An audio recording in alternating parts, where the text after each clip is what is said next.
I'm rich, I'm rich, I'm rich. Thank you universe, thank you universe, thank you universe. ఈరోజు మనం మనుషులు ఎప్పుడు చనిపోతారు అనే కాన్సెప్ట్ అండి. ఒక వ్యక్తి పుడతాడు, అతనికి ఒక పేరు పెడతారు. అతను ఒక 5 సంవత్సరాలు, 10 సంవత్సరాలు, 20 సంవత్సరాలు, 50 సంవత్సరాల తర్వాత చనిపోతాడు అతనిగా. ఒక వ్యక్తి పుట్టినప్పుడు మళ్ళీ అతడు చనిపోయేది ఎప్పుడంటే ఎలా తెలుస్తుందంటే అతని యొక్క పేరు ద్వారా అతని చనిపోయే డేట్ తెలుస్తుందండి. ఎందుకంటే ఆ పేరులో చాల్డియన్ మరియు పైథాగరస్ మెథడ్స్ ఉంటాయి.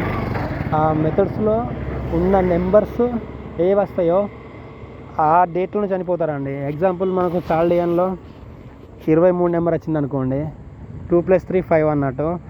అతను ఏ డేట్లో పుట్టిన వ్యక్తి అయినా కానీ ఈ చాల్డియన్ మెథడ్లో ఇట్లా వస్తే 5 తారీఖు లేదా 14 తారీఖు లేదా 23 తారీఖు ఈ డేట్లో చనిపోవడానికి చాలా చాలా అవకాశం ఉన్నది. అందులో 73%, 80% అక్యురేట్ ఉన్నదండి. అందులో మనకు కొంతమంది ప్రముఖ వ్యక్తులు చూసుకుంటే జవహర్లాల్ నెహ్రూ గారండి, సర్దార్ వల్లభాయ్ పటేల్ గారండి, మరి శ్రీ అరబిందో గారు, మన సరోజినీ నాయుడు గారండి.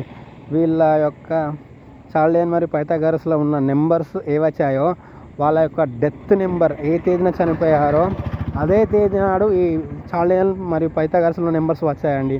అంటే ఒక మనిషి ఎప్పుడు పుడతాడు మరి ఎప్పుడు చనిపోతాడు అనేది అతని యొక్క పేరులో ఉన్న నెంబర్స్ ద్వారా మనకు తెలుస్తుందండి.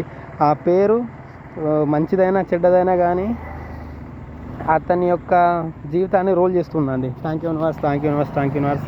I'm rich, I'm rich, I'm rich.